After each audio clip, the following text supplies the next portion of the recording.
Taiwan is filing a complaint against China at the World Trade Organization over a trade ban imposed last month on Taiwanese fruit. Beijing had abruptly terminated the import of the island's wax apples and sugar apples, citing an issue with pests. Taiwan's Council of Agriculture says China provided no evidence of the issue and has rebuffed all of its attempts at communication. On Friday, the COA said it has submitted the paperwork needed to lodge a complaint at the WTO.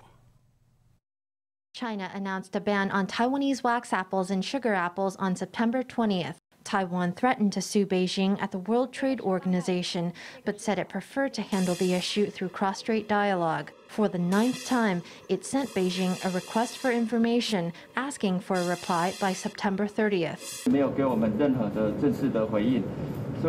They did not give us a formal response, so today we provided all our paperwork to our representative office in the WTO. In November, at the regular meeting of the WTO's SPS committee, we will lodge our appeal. China notified us of the ban with an A4 sheet of paper, which said nothing about how many lots of what product had failed inspection on which dates. There was nothing in the way of photographs or scientific evidence. The WTO's Committee on Sanitary and Phytosanitary Measures convenes for a regular meeting in early November. In mid-October, Taiwan will file a proposal that will be processed by the committee in early November. However, one pundit says that what China did was take back concessions it granted under the Economic Cooperation Framework Agreement. Because of this, he said, it's unlikely the WTO will be able to penalize Beijing. President Tsai says that ECFA will make Taiwan dependent on China, will make it impossible for Taiwan to extricate itself from the Chinese market. First comes economic integration, then political integration, and then unification. If that's how you feel, then, President Tsai, why don't you terminate ECFA? I think that with regard to trade under ECFA, China is no longer responding to communication from Taiwan. Given that, of course, we need to move up a level. We can't just sit here waiting for a response.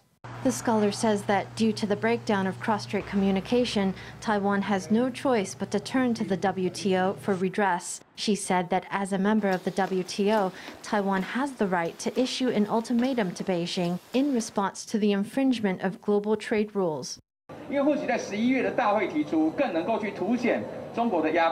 During the committee meeting in November, our appeal can highlight Chinese hegemony on this issue. A great many countries, including Taiwan and Australia, are being hit with trade sanctions that violate trade regulations. The COA has designed farmers' insurance policies and support measures for produce processing. It will implement the programs ahead of harvest season to ease the pressure on Taiwan's farmers.